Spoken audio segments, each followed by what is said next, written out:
హృదయపూర్వక చిన్న ప్రార్థన చేసుకొని మనం ఈరోజు ఒక మంచి పాఠాన్ని ప్రపంచము జరిగించుకుంటున్న ఒక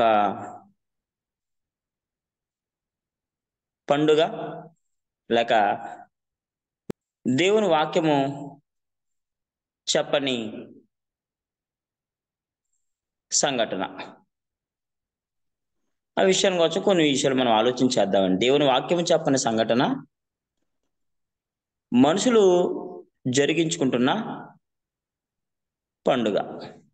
మీరు ఏ పేరు పెట్టుకోండి, మంచి పేరు వాటి గురించి ఆలోచించేద్దాం. ప్రార్థన చేసుకుందాం.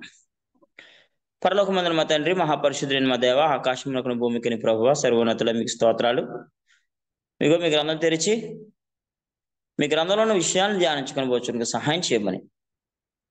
అందరూ ఏ దారిలో నడిస్తే ఆ దారిలో మేము నడవకుండా మీ వాక్యం చెప్పిన దారిలో మీ యొక్క త్రోవలు యెహోవా యందు భయభక్తులు కలిగి ఆ త్రోవలందు నడిచి వారందరూ ధన్యులని వాక్యం చెప్పి మీ త్రోవలందు నడుచుకుని మేము ఆశీర్వదించబడ్డానికి సహాయం చేయమని, మీరు చెప్పినది మాత్రమే చేయడానికి, చెప్పలేనిది మానివేయడానికి సహాయం చేయమని, ఆజ్ఞాతిక్రమం పాపమని, మేలైనది చేయనిరు అలా చేయని వారికి పాపం కలిగినని, సకల దుర్నీతి పాపమని నాయన తెలుసుకుంటుగా సహాయం చేయండి. మీరు చెప్పిన విషయాలు మాత్రమే చేయడానికి, చెప్పలేని విషయాలు ఇదిగో సౌలు మీరు చెప్పని పని చేశాడు, చెప్పిన పని మానేసి చెప్పలేని పని చేశాడు. సౌలు తన ఉద్యోగాన్ని కోల్పోయాడు. గెహజీ మీరు చెప్పలేని పని చేశాడు, కుష్ఠరోగం తెచ్చుకున్నాడు. దావీదు మీరు చెప్పలేని పని చేశాడు, ఇబ్బందులకు గురయ్యాడు. మోషే మీరు చెప్పలేని పని చేశాడు, కనాను ప్రవేశించలేకపోయాడు. చాలా మంది బైబిల్లో ఉన్న భక్తులు మరి మీరు చెప్పింది కాకుండా చెప్పలేని పని చేశారు. నాదాబు, అబీహులు అక్కడికక్కడే మరణించారు. మీకు వ్యతిరేకంగా అబద్ధం ఆడారు. అననీయ, సఫీరాలు అక్కడికక్కడే యెరూషలేములో చర్చిలోనే సంఘంలోనే చనిపోయారు. ఇలాగ మీకు ఇష్టం లేని భక్తి చేశాడు. పరిసయుడు తన ఆరాధన అంగీకరించబడలేదు. మీకు వ్యతిరేకమైన పని చేశాడు, మీకు అర్పణ అర్పించాడు, కానీ మీకు ఇష్టం కాని అర్పణ అర్పించాడు. కయీను మీ చేత ద్వేషించబడ్డాడు. ఇలా మాకు బైబిల్లో ఎన్నో విషయాలు రాయించారు నాయన. ఆ విషయాలన్నీ తెలుసుకుని వాక్యానుసారముగా జీవించే భాగ్యం దయచేయమని, మీరు చెప్పినది మాత్రమే చేయడానికి, చెప్పలేనిది మానివేయడానికి సహాయం చేయమని యేసుక్రీస్తు వారి నామమున ప్రార్థన కూర్చున్నాను తండ్రి, ఆమేన్. రైట్. ప్రభునందు ప్రియులరా, ఇక్కడ మనం చక్కటి విషయాన్ని ధ్యానం చేస్తున్నాం. ఈరోజు మీరు ఈ లోక మర్యాదను అనుసరింపక అన్నాడు. అదేంటో మీకు తెలుసును, మనుషులు చేస్తున్నది క్రిస్మస్ అనే పండుగ. అసలు క్రైస్తవుల పండుగ క్రిస్మస్ పండుగ కాదా? ఇది మనం చేయొచ్చా, చేయకూడదా? దేవుడు ఆజ్ఞాపించాడా, దేవుడు ఆజ్ఞాపించలేదా? ఇది యేసుక్రీస్తు వారు చెప్పారా, చెప్పలేదా? ఆది అపోస్తులు చెప్పారా లేదా? ఆమోసు 3:7 తాను సంకల్పించిన తన ప్రవక్తలకు బయలుపరచకుండా యెహోవా ఏమీ చేయడన్నాడు. మరి ఎక్కడ పాత నిబంధనలో గ్రంథకర్తలు ఎక్కడ చెప్పలేదు? క్రొత్త నిబంధనలో 80 ఎక్కడ చెప్పలేదు? 40 మంది గ్రంథకర్తలు బైబిల్ రాశారు, వాళ్ళు ఎక్కడ ప్రస్తావించలేదు. మరి ఎలా చేస్తున్నారు ఈ క్రిస్మస్ పండుగ అనేది? కొన్ని ఒకల పండుగ Christmas, youth Christmas, children Christmas, old age Christmas, pastors Christmas, ఐక్య క్రిస్మస్, గ్రాండ్ క్రిస్మస్, ఏదో పెవిలియన్ క్రిస్మస్, ఎన్నెన్నో బోల్డ్ పేర్లు పెట్టేశారండి లేనివి. ఇలా చేయడం ద్వారా మానవ జాతి మీద దేవుని ఉగ్రత ఉందా, లేకపోతే దేవునికి సంతోషం కలిగిస్తుందా? చాలా విషయాలు ఉన్నాయి. నేను వచ్చే వారం కూడా మీ దేవుని చిత్తమైతే ఈ విషయాల మీద మాట్లాడతాను. మనం అందరం కూడా ఈ లోక మర్యాదను అనుసరించకూడదండి. రోమీయులకు రాసిన పత్రిక 12వ అధ్యాయము 1-2 వచనాల్లో 2వ వచనం చెప్తాను, మీరు ఈ లోక మర్యాదను అనుసరింపక ఉత్తమమును అనుకూలమును సంపూర్ణమునైన దేవుని చిత్తం మీద పరీక్షించి తెలుసుకున్నట్లు మీ మనసు మారి నూతనమైనటువంటి రూపాంతరం పొందిన అన్నాడు. కాబట్టి అక్కడ ఏం చెప్పాడంటే ఈ ఈ లోక మర్యాదను అనుసరింపక, క్రైస్తవులు ఈ లోక మర్యాదను అనుసరించకూడదని గ్రంథం చెప్పింది. ఎఫెసీయులకు రాసిన పత్రిక 2వ అధ్యాయము 3-4 వచనాల్లో ఈ ప్రపంచ ధర్మము చొప్పున నడుచుకొనక అని ఉంది. ఈ ప్రపంచ ధర్మము ఎలాగుంటే అలాగూ క్రైస్తవులు నడుచుకోకూడదు.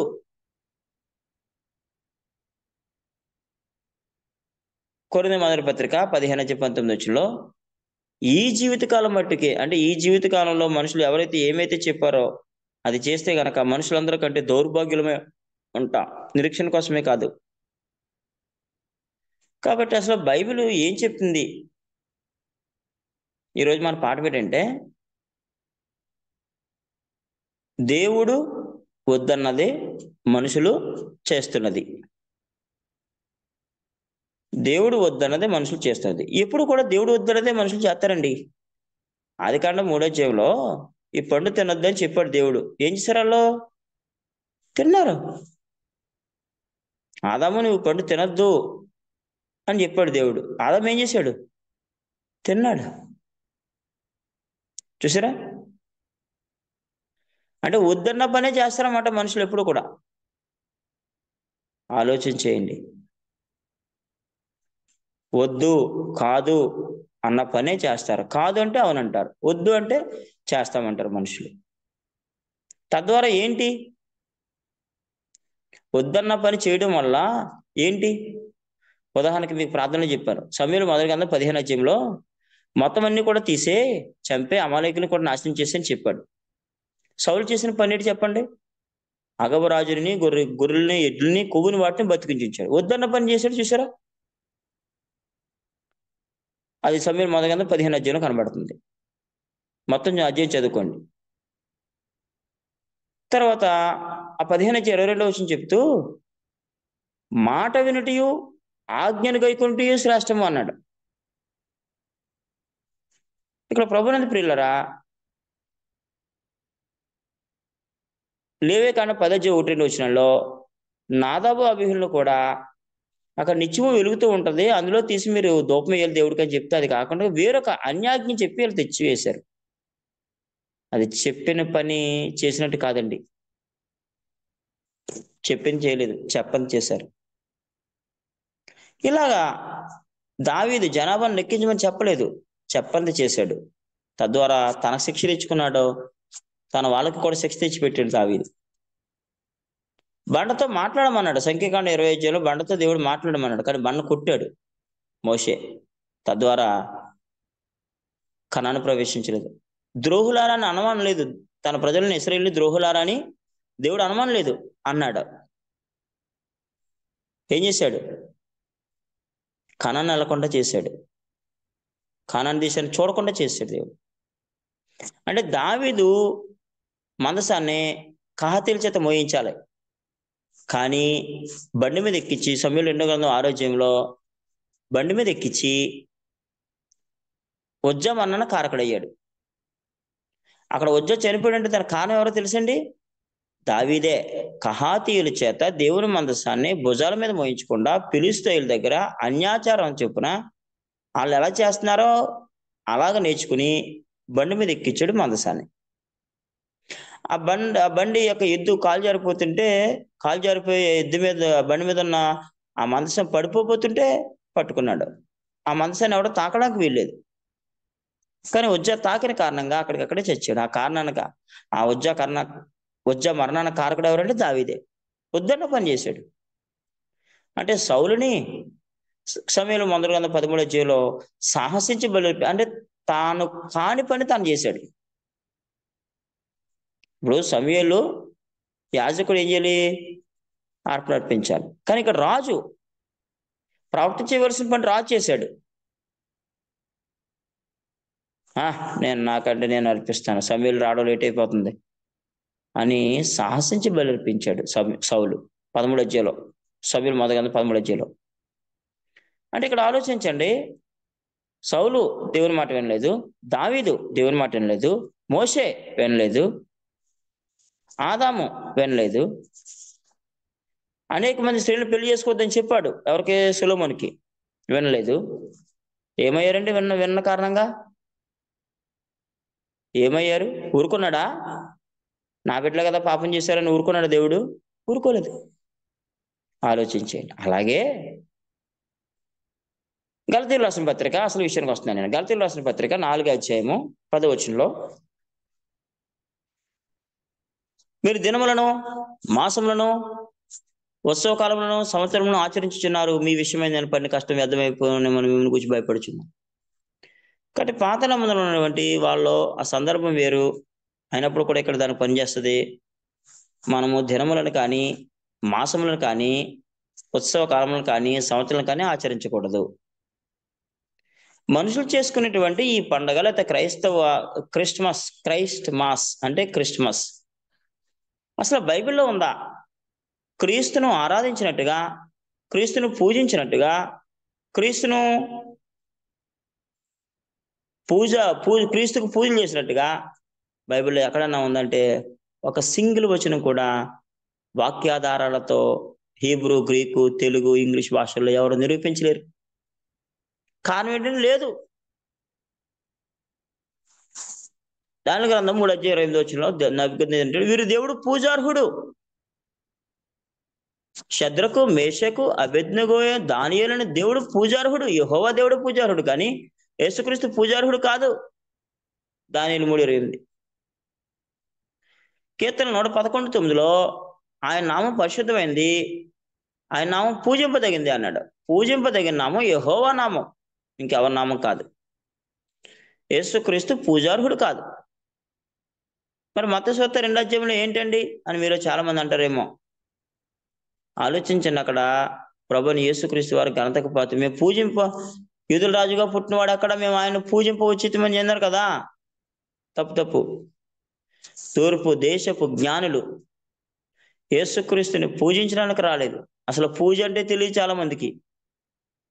మాస్ అంటే ఆరాధన, క్రైస్ట్ మాస్ అంటే క్రీస్తు ఆరాధన, క్రీస్తును ఆరాధించుట కాదు. బైబిల్లో లేదు.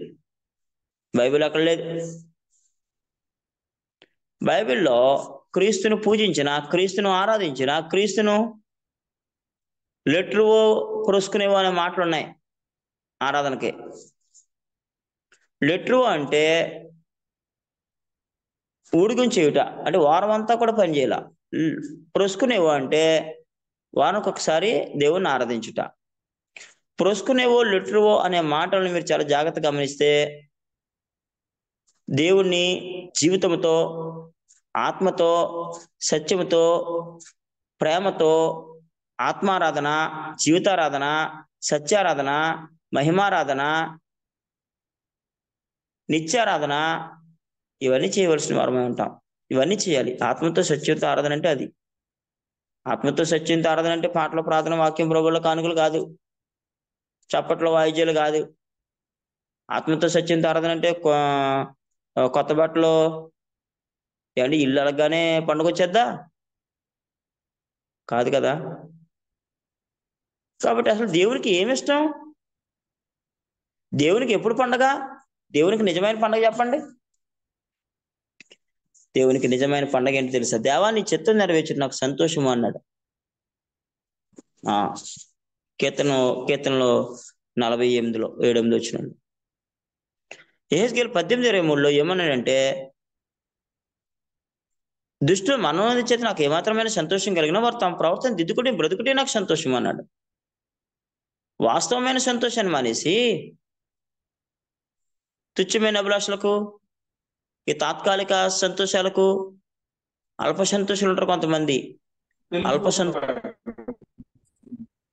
కాదు అల్ప సంతోషాలుగా ఉండకూడదు. మనం ఎలాగ ఉండాలంటే దేవుని వాక్యమును కలిపి చెరిపిడి అనేకుల వలె ఉండకూడదు. దేవుని సత్యవాక్యమును సరిగా ఉపదేశించేవారుగా, విభజించేవారుగా, దాన్ని అర్థం చేసుకుని దాన్ని పాటించేవారుగా మనం ఉండాలి.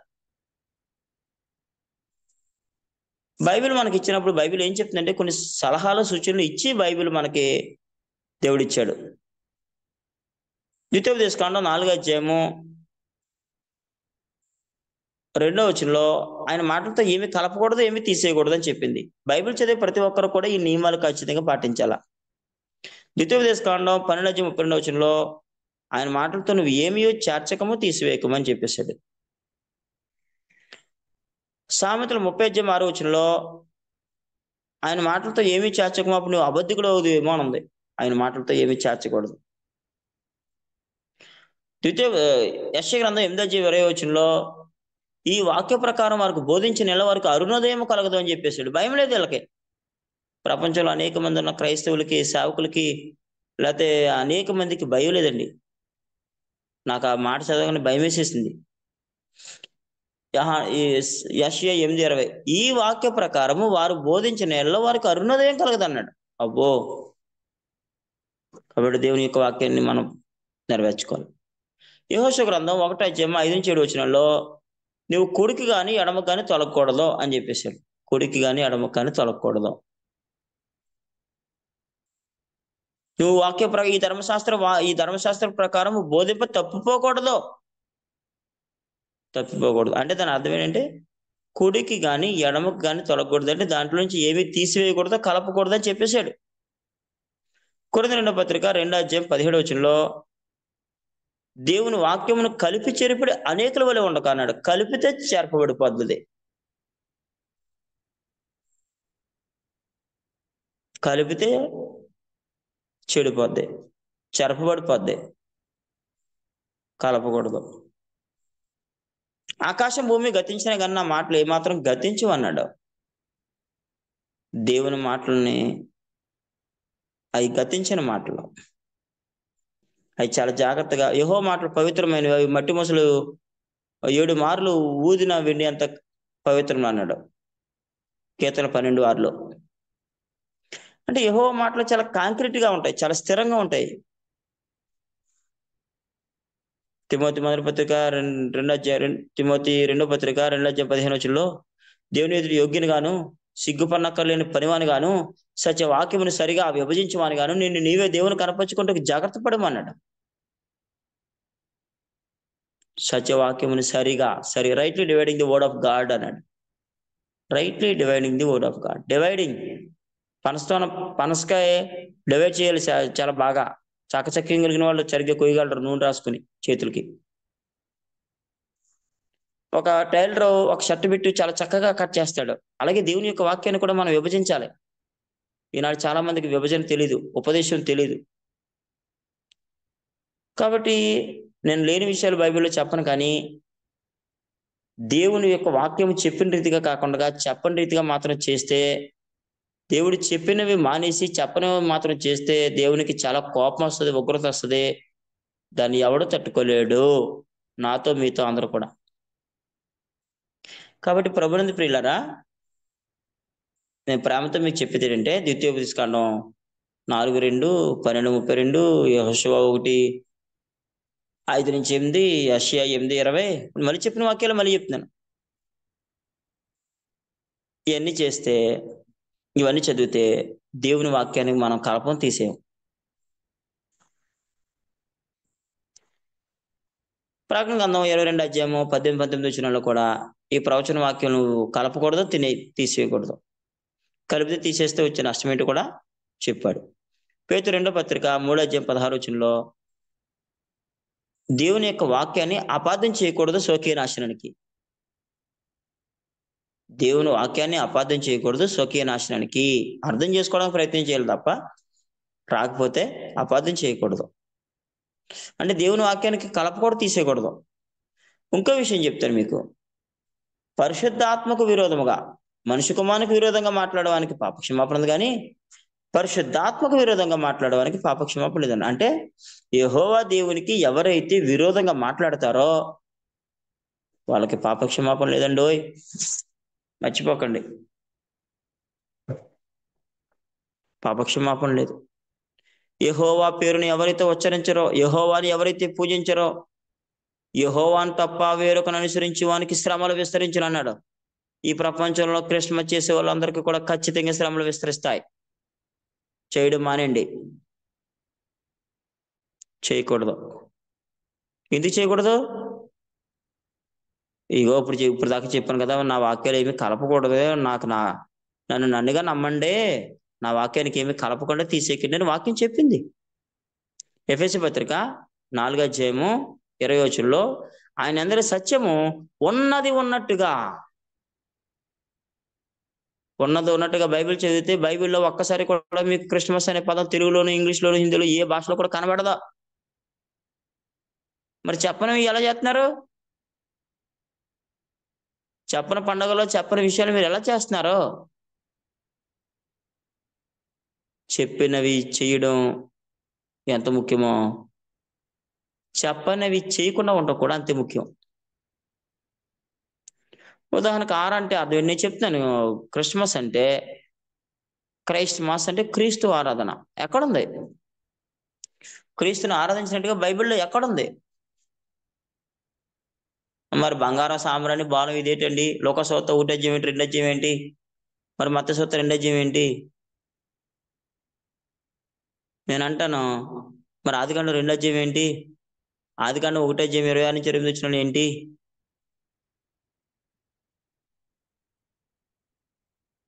ఏమండి? కాబట్టి బైబిల్లో లేని పనులు, లేని విషయాలు మనం చేయకూడదు. లేని వార్తను పుట్టింపకూడదు అన్నాడు. లేవికాండం 23 అధ్యాయంలో లేని వార్తను పుట్టింపకూడదు. ఇది క్రైస్మస్ అనేది లేని వార్త అండి. 25 లక్షలు మేము ఇస్తాము, నిరూపిస్తే అంటున్నారు వాళ్ళు. హిందువులు నిరూపిస్తే మేము 25 లక్షలు అంటున్నారు. యేసుక్రీస్తు వారు పుట్టారన్నమాట వాస్తవం. యేసుక్రీస్తు వారు మనిషి కాబట్టి అయినా యోహాను సువార్త 19 అధ్యాయం 5వ వచనం ప్రకారంగా, అపోస్తలుల కార్యం 17 అధ్యాయం 30-31 వచనం ప్రకారంగా, కొరింథీ మొదటి పత్రిక 14 అధ్యాయము 15 అధ్యాయం 47 వచనం ప్రకారంగా, తిమోతి మొదటి పత్రిక 2 అధ్యాయం 5వ వచనం ప్రకారంగా ప్రభువుని యేసుక్రీస్తు వారు నరుడు. తిమోతి మొదటి పత్రిక 3:16 ఆయన సశరీరిగా ప్రత్యక్షుడైన శరీరం కలిగిన వాడుగా ప్రత్యక్షమైన యేసుక్రీస్తు పుట్టడం వాస్తవం కాదంటలేదు. 2000 సంవత్సరాల క్రితం జరిగిన విషయం అది. అది జగమెరిగిన సత్యం. యేసుక్రీస్తు వారు పుట్టాడంటే ఇంకా మనిషి కాబట్టి పుట్టాడు. దేవుడు పుట్టించాడే కానీ దేవుడు పుట్టలేదు. యేసుక్రీస్తుని చంపాడే కానీ దేవుడు చావలేదు. దేవుడే పుడితే, దేవుడే చచ్చిపోతే ఇంకా దేవుళ్ళ మనలాగా ఉంటాడు కదా ఆయనని. పుట్టుకి చావు లేనివాడు దేవుడు. ప్రార్థన చేయించుకున్నవాడు కాదు. యేసుక్రీస్తు వారు ప్రార్థన చేశారా, చేయించుకున్నాడు అంటే చేశాడు. మత్తయి సువార్త 27:43, హెబ్రీ 2:10-11 ఆలోచన చేయండి. ప్రభువునందు ప్రియులారా, దేవుడు మనకు చిన్న జీవితం ఇచ్చాడు. మన జీవితం, దీన్ని మనం యూటిలైజ్ చేసుకోవాలి, దీన్ని మనం ఉపయోగించుకోవాలి, దీన్ని మనం వాడుకోవాలి. అలాగైనా దేవుడి చిత్తానుసారంగా వాక్య ప్రకారం. కాబట్టి ఇక్కడ వాక్యం ఏం చెప్పిందనంటే, గలతీ పత్రిక 4:10 దినములను, మాసములను, ఉత్సవకాలను ఆచరించున్నారు. మీ విషయమైన పడిన కష్టం వ్యర్థమైపోనేమో భయపడతారు. మాకు కూడా చాలా మంది సంఘస్థులు కూడా ఈ క్రిస్మస్ చేయకపోతే, చాలా మంది తెలుసండి, చెయ్యకపోతే మా సంఘస్థులు ఎక్కడికో పోతారేమో. సంఘస్థులను కాపాడుకోవడం కొంత క్రిస్మస్లు చేసేస్తున్నారు. చేయకూడదని తెలుసు, బైబిల్లో లేదని తెలుసు. అది దేవుని నోటి అంటే రాలేదు. 613 ఆజ్ఞల్లో ఒక ఆజ్ఞ కాదది క్రిస్మస్ అనేది. యేసుక్రీస్తు వారు చెప్పిన ధన్యతలు 9 ధన్యతల్లో మత్తయి సువార్త 6, 5, 6, 7 అధ్యాయాలు చాలాసార్లు చదివాను, లేదు అక్కడ. అపోస్తలుల బోధలో రోమపత్రిక నుంచి యోధాపత్రిక వరకు లేదు అక్కడ. క్రైస్మస్ అనే తెలుగులో కాదు, ఇంగ్లీష్లో కానీ లేదు. మరి ఎలాగా ఇంగ్లీష్లో, తెలుగులో ఆయా భాషల నుంచి ఎలా చేస్తున్నారు? ఉగ్రతకి, రోషానికి, నాశనానికి అనాలి చెప్పాలి. మీరు ఎవరు నాశనం కాకూడదు. లేనిపోని పండుగలని చెప్పి మీ జీవితాలకి బాధ తెచ్చుకోకండి. 2వ అధ్యాయము 16వ వచనంలో,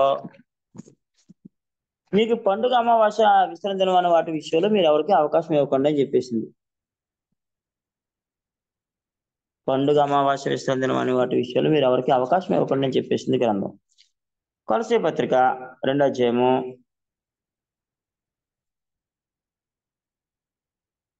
16వ వచనం, కాబట్టి అన్నపాన విషయంలో, పండుగ, అమావాస్య, విశ్రాంతి దినం అనే వాటి విషయంలో, పండుగ, ఏ పండుగ అంటే యూదుల పండుగ ఉన్నాయి, కొన్ని ఉన్నాయి. తూరి పండుగ, ఆలయ ప్రతిష్ఠిత పండుగ, ముఖ్యంగా national international festivals, national festivals అయ్యి పస్కా పండుగ, పర్ణశాల పండుగ, పెంతెకొస్తు పండుగ. లేవే కానీ 23 అధ్యాయంలో మనకు కనబడిపోతున్నాయి. అవి చేయట్లేదు ఎవరుని. అవి కాదు ముఖ్యం. మరి ఏంటి మన పండగ? ఏంటి మన పండగ అంటే కొరింథీ మొదటి పత్రిక, క్రైస్తవులు పండగ చేయాలా వద్దా? చేయాలా. ఏ పండగ అది? కొరింథీ రాసిన మొదటి పత్రిక మీకు అందరికి తెలుసును. అయినా ఒకసారి నేను జ్ఞాపకం చేస్తాను. 5వ అధ్యాయము 7వ వచనం, కొరింథీ మొదటి పత్రిక 5:7. మీరు పులిపిండి లేని వారు కనుక కొత్త ముద్ద ఒకటికై ఆ పాతదైన పులిపిండి తీసి పారవేయుడి. అంతేకాక క్రీస్తు మన పస్కా పశువు ఉదయపడను కనుక పాతైన పులిపిండితో నేను దుర్మార్గత దుష్టత్వలను పులిపిండితో నేను కాకుండా నిష్కాపట్యమును సత్యములను పులినొట్టితో పండుగ ఆచరించము. పులినొట్టితో పండుగ, పోలియని రొట్టెతో పండుగ ఆచరించవలసిన అవసరం ఉంది. ఇక్కడ ఏం చెప్పాడు? మీరు పులిపిండి లేని వారు కనుక కొత్త ముద్ద ఒకటికే పాతైన పులిపిండి తీసి పారవేయండి. నిష్కాపట్యమును సత్యములను పులియని రొట్టెతో పండుగ. పులియని రొట్టె అంటే కపట మనసుతో కాదు. పులియని రొట్టె అంటే అర్థం ఏంటంటే కపటమైన మనసుతో కాదు, కపటమైన హృదయంతో కాదు, అపరిశుద్ధమైన జీవితంతో కాదు, అపవిత్రమైన మనసుతో చేతులతో జీవితంతో కాదు. పులియని రొట్టె. పులిసిన రొట్టె అంటే పులియని రొట్టె అంటే పులియని రొట్టె ఏమో కమ్మగా ఉంటుంది, పులిసిన రొట్టె ఏమో పుల్లగా ఉంటుంది. అంటే చెడిపోయినటువంటి జీవితంతో మీరు నాకు పండగ చేయొద్దు. పండగ చేయదు. పండగ చేయండి. నిష్కాపటంగా మీరు ఉండండి, అదే నాకు పండగ. సత్యముగా ఉండండి, అదే నాకు పండగ. అసత్యముగా ఉండకండి, అది నాకు పండగ కాదు. కపటంగా ఉండకండి, అది నాకు పండగ కాదు. కపటము, అసత్యము ఉండి మనలో కపటం ఉండి మనలో అసత్యం ఉంటే మనం ఎన్ని పండగలు చేసినా దండగే. ఇశ్రాయేలు అలాగే నీతి న్యాయం లేకుండా కొన్ని పండుగలు చేస్తున్నారు. ఆమోసు గ్రంథము 5వ అధ్యాయము 21వ వచనంలో మీ పండుగ దినాన్ని అసహించుకొనిచున్నాను, బట్ నీచంగా ఇచ్చున్నాను. మీ వ్రత దినంలో కలుగు వాసన నేను ఆగ్రహింపనోళ్ళను అని చెప్పేశాడు. ఆగ్రహింపనోళ్ళను అని చెప్పేశాడు. ఆమోసు గ్రంథము 5వ అధ్యాయము 21వ వచనం చదువుతున్నాను. మీ పండుగ దినములను అసహించుకొనిచున్నాను, బట్ నీచముగా ఎంచుచున్నాను. మీ వ్రత దినములలో కలుగు వాసన నేను ఆగ్రహింపనలను. నాకు దహన బలులను నైవేద్యములు మీరు అర్పించి నేను వాటిని అంగీకరింపను. సమాధాన బలుగా మీరు అర్పించే క్రొవ్విన పశువులు నేను చూడను. మీ పాటలతోనే నా ఇతరులను తొలగనియుడి. మీ స్వరమండలం నాదు వినుట నాకు మనసు లేదు. ఎందుకంటే నీళ్లు పారినట్లుగా న్యాయం జరగనియుడి, గొప్ప ప్రవాహములే నీతిని ప్రవహింపనీయుడి. నీతి న్యాయాలు జీవితంలో లేకుండా ఎన్ని పాటలు పాడినా, ఎన్ని ప్రార్థన చేసినా, ఎన్ని క్రిస్మస్లు చేసినా, ఎన్ని మీటింగ్స్ పెట్టించినా వ్యర్థం. ఇదిగో ఇశ్రాయేలుకి చెప్పేశాడు. కాబట్టి దేవుడు కోరుకున్న రీతిగా జీవించకుండా మనం ప్రార్థన చేసామనుకోండి, మీకు ఇంకా ఆశ్చర్యపోయే విషయాలు చెప్తాను నేను. ఇర్మీయా గ్రంథము 11వ అధ్యాయంలో 7వ అధ్యాయంలో 11వ అధ్యాయంలో మీ ప్రార్థనలు ఏమనంటే అందరూ ప్రార్థన చేయండి అంటారు కదా, కానీ బైబిల్ ఏం చెప్తుందో చూడండి. 11వ అధ్యాయము కపటంగా ఉండి అసత్యముగా ఉండి నువ్వు ప్రార్థన చేసినా, పండగలు చేసినా, నువ్వు ఏం చేసినా నాకు వద్దు అన్నాడు. చేద్దాను చూడండి. కావున నీవు ఈ ప్రజల నిమిత్తం ప్రార్థన చేయకము. దేవుడు యెహోవా ఇర్మీయాతో చెప్తున్నాడు, ఈ ప్రజల నిమిత్తం ప్రార్థన చేయకము అండర్లైన్ చేసుకోండి.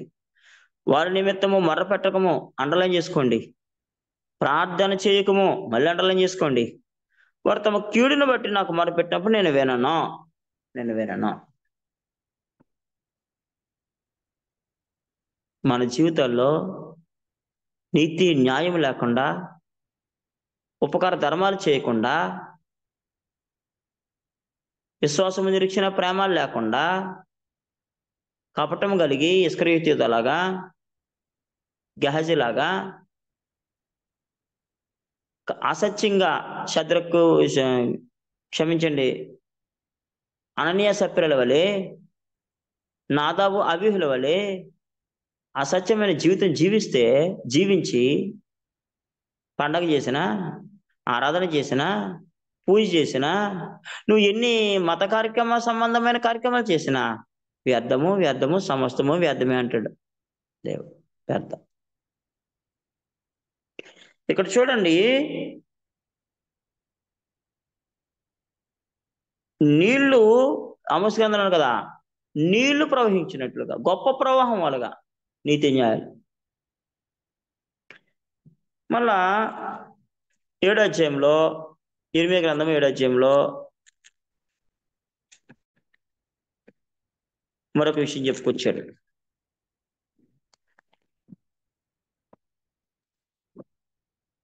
7వ అధ్యాయము 16వ వచనం. కాబట్టి నీవు ఈ జనం కొరకు ప్రార్థన చేయకము, వారి కొరకు మరణైన ప్రార్థనైనా చేయకము, నన్ను బతిమాలు కొనకము, నేను నీ మాట వినను.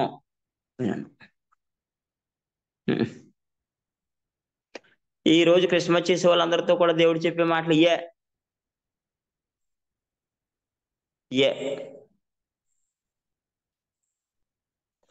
యెషయా గ్రంథము 1వ అధ్యాయము 11 నుంచి. యెషయా గ్రంథము అంటే దేవుడు చెప్పని పనులు చేశారు అనుకోండి, దేవుని దగ్గర నుంచి వచ్చే సమాధానం ఎలా ఉంటది. ఈ వాక్యం దగ్గర మరి అలుకు ముగ్గులటి పరిస్థితి నా దగ్గర ఉన్నదో నన్ను మన్నించాలి మీరు. నేను ఉన్నదో ఉన్నట్టుగా చెప్పుకుపోతా, ఎవరు నమ్మినా నమ్మకపోయినా వెళ్ళిపోతా. 1వ అధ్యాయం 11వ వచనంలో వీళ్ళ జీవితాల్లో, ఇశ్రాయేలు జీవితాల్లో నీతి న్యాయాలు ఉప ధర్మాలు లేకుండా దేవుడు కోరుకున్నవి కాకుండా, దేవుడు ఏం కోరుకున్నాడండి? మీకు గతంలో చెప్పాను, మేక 6:8.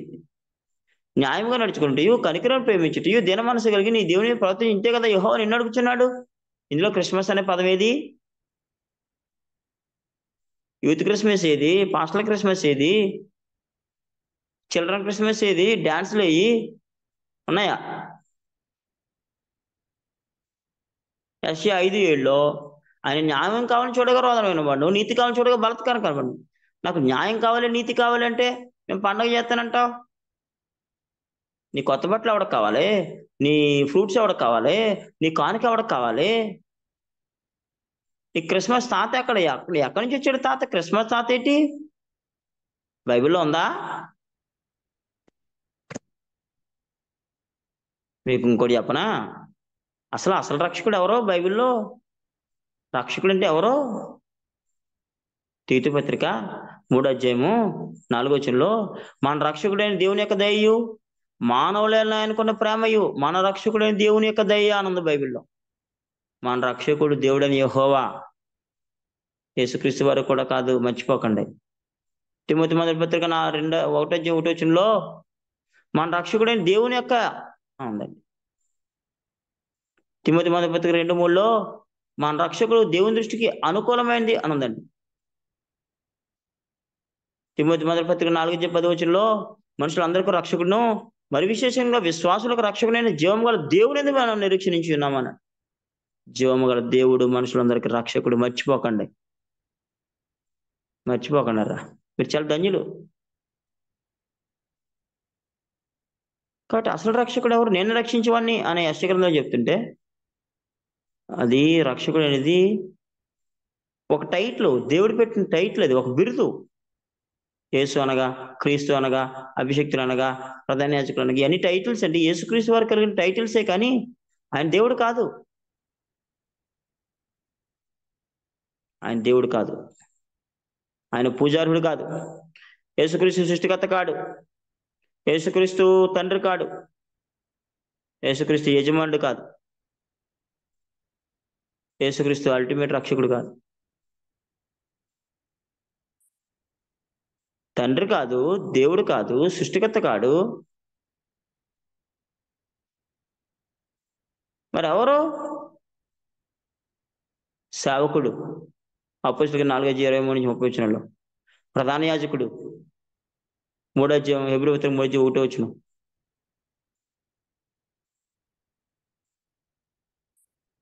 ఆలోచించేయండి. దేవుడు కోరుకున్న రీతిగా కాకుండా, నీతి న్యాయాలు కాకుండా, ఉపధర్మాలు కాకుండా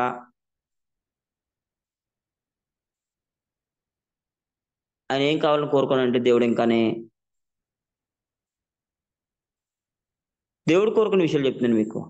ద్వితీయోపదేశకాండం 10:13 నీ మేలు కొరకు నేను నీకు ఆజ్ఞాపించిన నీ ఆజ్ఞను నీకు అట్లా అనుసరించి నడుచుకో అని చెప్పింది ద్వితీయోపదేశకాండం 10. నేను ఇంతే కదా నేను నడిచిన నేను ఏమడుతున్నాను అన్నాడు. అంటే దేవుడు మనిషి నుండి ఏమి కోరాడు అనేది మనం పూర్తిగా తెలుసుకోకుండా, దేవుడు ఏ ఏ విషయాల్లో సంతోషపడతాడో అని బైబిల్ ప్రకారంగా తెలుసుకోకుండా చేస్తే మన భక్తి గాడి తప్పిన భక్తులుగా అయిపోద్ది. గాడి తప్పిన భక్తులుగా అయిపోద్ది. యెషయా గ్రంథానికి వద్దాం ఒకసారి. అంటే దేవుడు చెప్పినవి చేయకుండా మనం మీటింగ్లు పెట్టుకుంటే ఏమంటాడో చూడండి. యెహోవా సెలవిచ్చిన మాట ఇదే 11వ వచనం. మీ విస్తారమైన మీ బలులు నాకేలా, విస్తారమైన మీ ప్రార్థనలు నాకేలా, విస్తారమైన మీ కానుకలు నాకేలా, విస్తారమైనటువంటి అన్ని నాకెందుకు?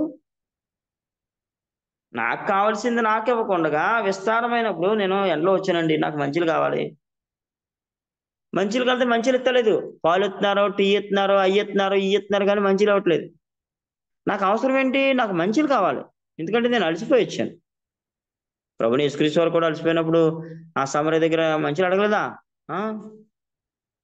కానీ నాకు దాహం తీర్చే మంచిలు ఇవ్వకుండా అవి చేసి, ఈ చేసి, టీ ఇచ్చి, పాలిచ్చి, బార్నవిటా ఇచ్చి ఎన్నెన్నో చేస్తున్నారు కానీ ఎన్నో ఇస్తున్నారు కానీ నేను అడిగిన మంచిలు ఇవ్వట్లేదు. అలాగే దేవుడు కోరుకున్న నీతి న్యాయాలు, ఉపకార ధర్మాలు, దేవుడు కోరుకున్న సత్యము, నీతి, మంచి ఇవన్నీ కోరుకుంటే, దేవుడు ఇవన్నీ కోరుకుంటే మరి నేను క్రిస్మస్ పండుగ చేయమని ఎవడు చెప్పాడు?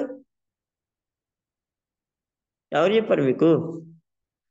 ఎక్కడంది టోటల్ బైబిల్లో ఉందా? ఎక్కడన్నా ఉందా? ఇంత బైబిల్లో ఉందా ఎక్కడన్నా?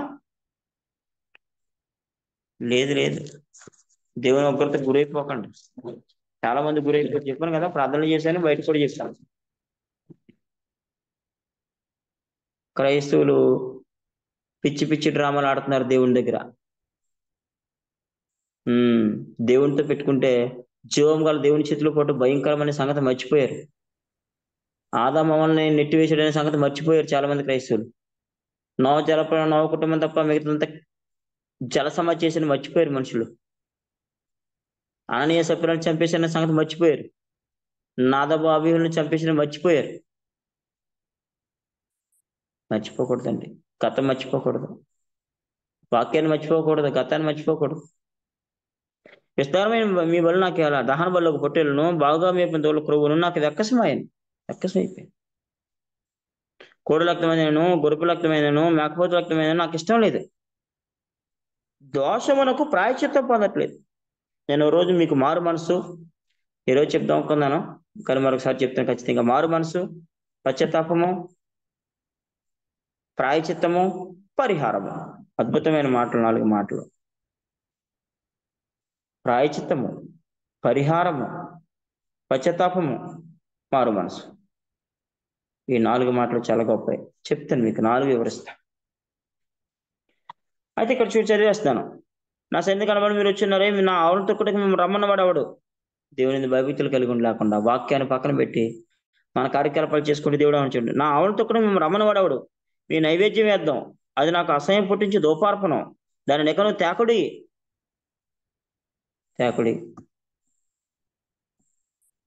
కుక్క సొమ్ముని కుక్కను అమ్మిన విలువను కుక్క ఎవరికైతే అమ్మారో ఆ డబ్బులు దేవుని సొమ్ములు వేయకూడదంటండి.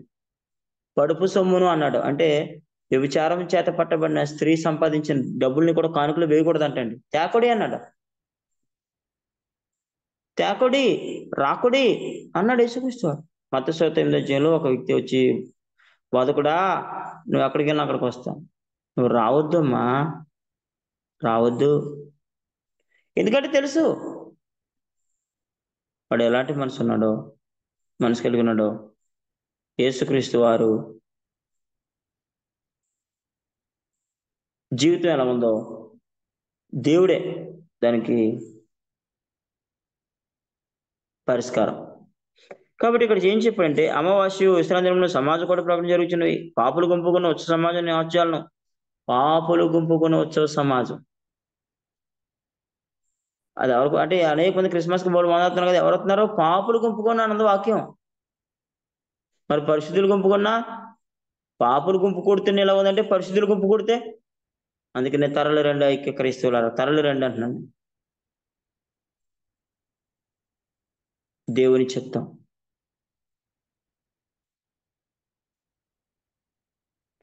కాబట్టి ప్రభునందు ప్రియులారా, ఇక్కడ చూడండి, అమావాస్య వేస్తే నియామకాలములను, మీ అమావాస్య విశ్వకాలంలోను నియామకాలను నాకు హేయములు, అవి నాకు బాధాకరములు, వాటిని సహింపలకు విసిగినాను. మీరు మీ చేతులు చాపినప్పుడు మిమ్మల్ని చూడక నా కళ్ళు కప్పుకొందును. మీరు బహుగా ప్రార్థన చేసినా నేను వినను.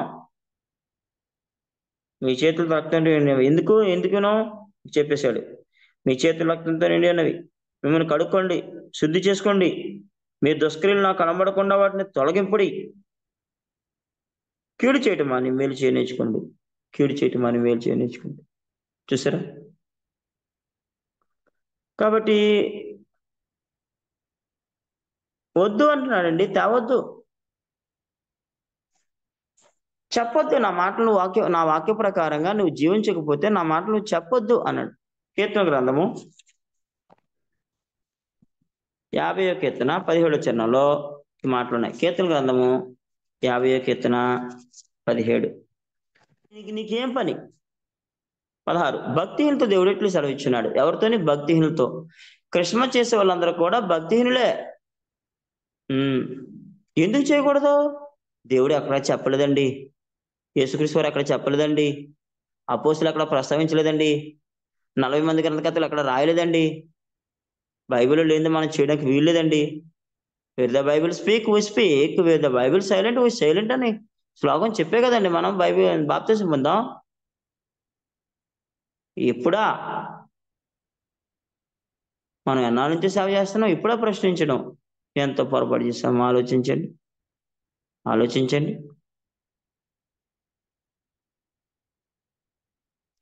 ఇక్కడ చూసినట్లయితే నా కట్టెలో 50:16. నా కట్టెలు వివరించడానికి నీకేం పని?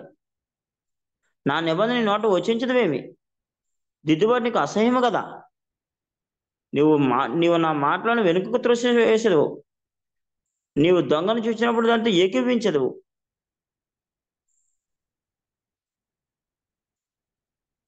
చెడ్డ కార్యక్రమాలు చేస్తూ పండగలు చేయకుండా చెప్పాడండి. దేవుని సంతోషపెట్టే మాటలు చెప్తాను. మనం దేవుని సంతోష పెట్టాలి. మనం ఎప్పుడు మనం అంటే నా పిల్లలు సత్యం అనుసరించి నడుచుకుంటున్నారు, ఎందుకంటే నాకు ఎక్కువ సంతోషం లేదన్నాడు యోహాను మొదటి పత్రికలో. మొదటి పత్రికలు కదండి, 2-3 పత్రికలు ఉంటుంది, చదువుకోండి. నా పిల్లలు సత్యమును అనుసరించి నడుచుకుంటున్నారు, ఎందుకంటే నాకు ఎక్కువ సంతోషం లేదు.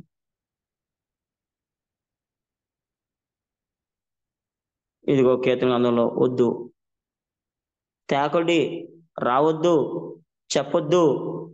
రోమరు వ్రాయబడిన ప్రకారమే కదా, వ్రాయబడిన ప్రకారం మిమ్మల్ని బట్టి కదా నా నామం అన్ని జనుల మధ్య దూషం పడుతుంది. వ్రాయబడిన ప్రకారం అన్ని జనుల మధ్య దూషం పడుతుంది. కాబట్టి ప్రభువుని ప్రియులరా, అసలు ఎందుకు క్రిస్మస్ మనుషులు చేస్తారు? యేసుక్రీస్తుని దేవుడు ప్రేమతో పుట్టించాడు, విసుగుతో పుట్టించాడు? చెప్పండి. ప్రేమతో పుట్టించలేదు, విసుగుతో పుట్టించాడు. యేసుక్రీస్తు వారి యొక్క పుట్టుక లేకపోతే చాలా మంది నశించి ఉండేవారండి.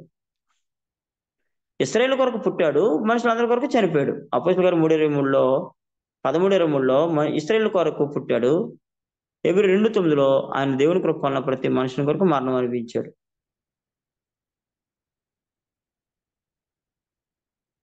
కాబట్టి ఆలోచించేయండి. వాక్యం ఏం చెప్తుందో అదే చేద్దాం. దేవునికి స్తుతియాగం చేయము, మహోన్నతునికి నీ మొక్కుబడులు చెల్లించము. కీర్తనలో 50:14-15 వచ్చినాడు. కాబట్టి ప్రభువుని ప్రియులారా, మనము లేని వాటిని గురించి మనం ఆలోచించేద్దు. లేని వాటిని పుట్టింపకూడదని వాక్యం చెప్పింది మీకు. కలపొద్దు, తీసేవద్దు, కలపొద్దు. మరి ఎలాగా? ఉన్నది ఉన్నట్టుగా వాక్యం చెప్పు. 31:70 వచనాల్లో 11:49 అధ్యాయంలో 2 నిబంధనల్లో ఇన్ని అక్షరాల్లో మీకు క్రిస్మస్ అనే పండుగ కనబడలేదా? కనబడలేదు. అన్ని రాయించి ఇది ఎందుకు రాయించాడండి? అన్ని రాయించి ఇది ఎందుకు రాయించాడు?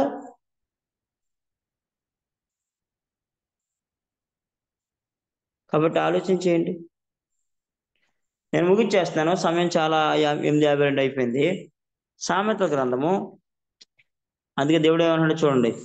నీకు అపాయం కలిగినప్పుడు నేను నవ్వేదను. నేను చెప్పిన పని చేయకుండా నువ్వు ఇంకో పని చేస్తావా? నేను నీ మాట విన్ను.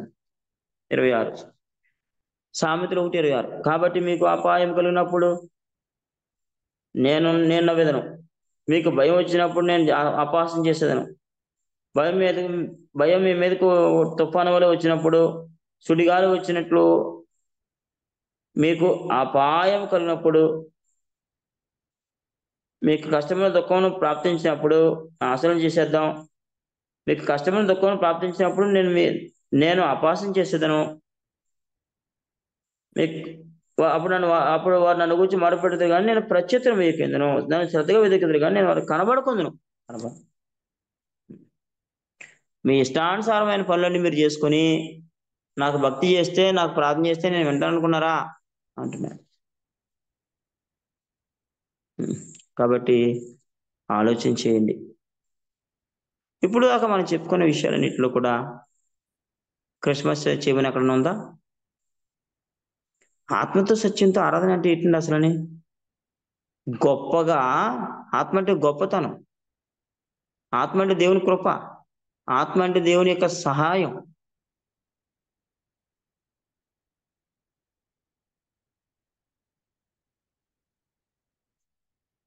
ఆలోచించండి. జీవితారాధన, నిత్యారాధన. యోహాను సువార్త 4:22-24 వచనాల్లో యేసుక్రీస్తు వారు ఆరాధించాం. అమ్మా నా మాట నమ్ము. మీకు తెలియని దాన్ని ఆరాధించేవారము. మేము మాకు తెలిసిన దాన్ని ఆరాధించేవారము అన్నాడు. తెలిసిన దాన్ని ఆరాధించేవారు. అలాగే మనం కూడా తెలిసిన దాన్ని ఆరాధించాలి. ఎవరికి ఆరాధన చేయాలి? క్రైస్టమస్ కాదు. జెహోవా మాస్ అంటే యెహోవాకు ఆరాధన చేయాలి. యెహెజ్కేలు గ్రంథము యేసుక్రీస్తు వారు చెప్పారు. మళ్ళీ యెహెజ్కేలు కూడా చెప్పాడు ముందే. యెహెజ్కేలు గ్రంథము 46 అధ్యాయము 3వ వచనంలో మరియు విశ్రాంతి దినములోను అమావాస్యలోను దేశజనులు ఆ తలుపు దగ్గర నిలబడి యెహోవాకు ఆరాధన చేయవలెను. ఎంత స్పష్టంగా ఉందో చూడండి. యెహెజ్కేలు 46:3 యెహోవాకు ఆరాధన చేయవలెను. యెహోవాకు ఆరాధన చేయమని వాక్యం చెప్తుంటే యేసుక్రీస్తుకి ఆరాధన చేస్తానంటావు? యేసుక్రీస్తే దేవునికి ఆరాధన చేశాడు కదా యోహాను సువార్త 4:23లో.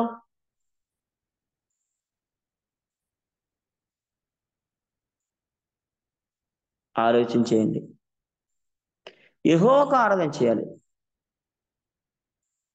యేసుక్రీస్తు వారు ఎవరికి ప్రార్థన చేశాడు? మత్తయి సువార్త 11:25లో ఆ సమయంలో యేసు చెప్పిందేమనగా ఆకాశమునకు భూమికి ప్రభువా నువ్వు జ్ఞానులకును వివేకులకు ఈ సంగతులు మరుచేసి పసి బాలులో బయలుపరిచి నిన్ను స్తుతించున్నాడు. యేసుక్రీస్తు వారే దేవుని స్తుతిస్తుంటే మీరు యేసు ప్రభువుని స్తుతిస్తారటరా? కళ్ళు తెరవండి. ఆలోచించండి. దేవునికి అసలైంది ఏం కావాలి? దేవునికి కావాల్సింది ద్వితీయోపదేశకాండం 10:13. దేవునికి కావాల్సింది యెషయా 5:7. దేవునికి కావాల్సింది సామెతలు 23:26. నా కుమారుడా నీ హృదయం నాకిమ్ము. దేవునికి కావాల్సింది దేవుని కుమారుడైన యేసుక్రీస్తు లాంటి జీవితం కలిగిన వ్యక్తి. దేవుని కుమారుడైన యేసుక్రీస్తు లాంటి వారు కావాలి దేవునికి. నేను క్రీస్తుని పోలి నడుచుకున్న ప్రకారం మీరు నన్ను పోలి నడుచుకోండి అన్నాడు పౌలు. అలాంటి వారు. చాలా విషయాలు ఉన్నాయి. మరొకసారి చెప్తాను. దేవుని చిత్తమైతే వచ్చే వారం. అయితే ఈరోజు నేను మీకు కొన్ని విషయాలు మనుషులందరూ చేస్తాం కదా. Christ mass. అసలు క్రీస్తు అనబడిన మెస్సీ అండి. క్రీస్తు కూడా కాదు. యోహాను సువార్త 4:25 క్రీస్తు అనబడిన మెస్సియా పుట్టాడు. మెస్సియా అభిషక్తుడు. రక్షకునిగా అపోస్తలుల కార్యములు 5:37 వచనంలో రక్షకునిగా అధిపతిగా దేవుడు హెచ్చించాడు యేసు ప్రభువుని.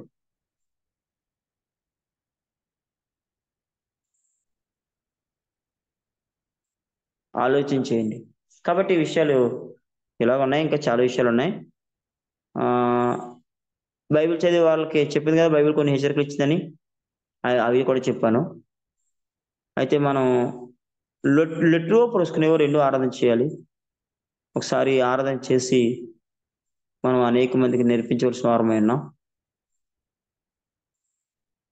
దేవుడు గొప్పవాడు, మీలో ఉన్న లోకంలో ఉన్న కంటే గొప్పవాడు అని చెప్పాడు.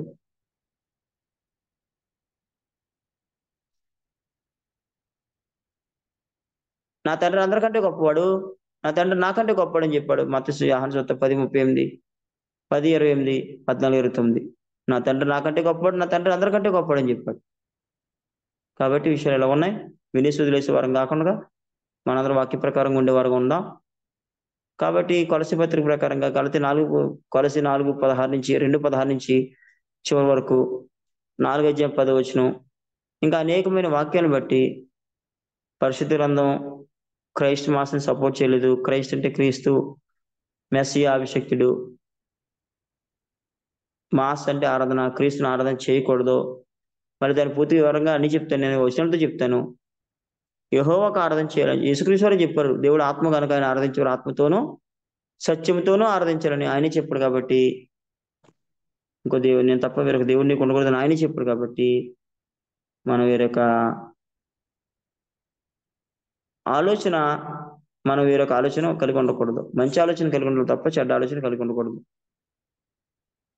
కాబట్టి ఈరోజు మనం ఆ క్రిస్మస్ అనే పదం బైబిల్లో లేని కారణంగా దాన్ని చేయకూడదు అనేది, నేనైతే చేయకూడదు ఎన్నోసార్లు ఇంతకుముందు చేసినప్పుడు, నేను ఏనాడు కూడా చేయలేదు. క్రిస్మస్ చేతి డబ్బులు వస్తాయండో, కవర్లు వస్తాయండో, పళ్ళు వస్తాయండో, బియ్యం వస్తాయండో, కొత్త బట్టలు వస్తాయండో, అన్నీ వస్తాయండో. అలాగే దేవుని ఉగ్రత కూడా వస్తుందండో. చెప్పని పని చేయకపోతే దేవుని ఉగ్రత కూడా వస్తుంది. కాబట్టి చెప్పిన మాత్రమే చేసి నిష్ప్రయోజకులమైన దాసులమని, మీ ఆనందానికి సహకారమని తెలిసి, మరి దేవుని యొక్క వాక్యం చెప్పని విషయం కాకుండా చెప్పే విషయంలో చెప్పింది చేసి చెప్పనిది మానేసి దేవునికి ప్రియ కుమార్తెలుగా మనం అందరం ఉండాలని కోరుకుంటూ ఇలా మాటలు ముగిస్తున్నాను. ఓపికతో మీ అందరికీ నా హృదయపూర్వక వందనములు.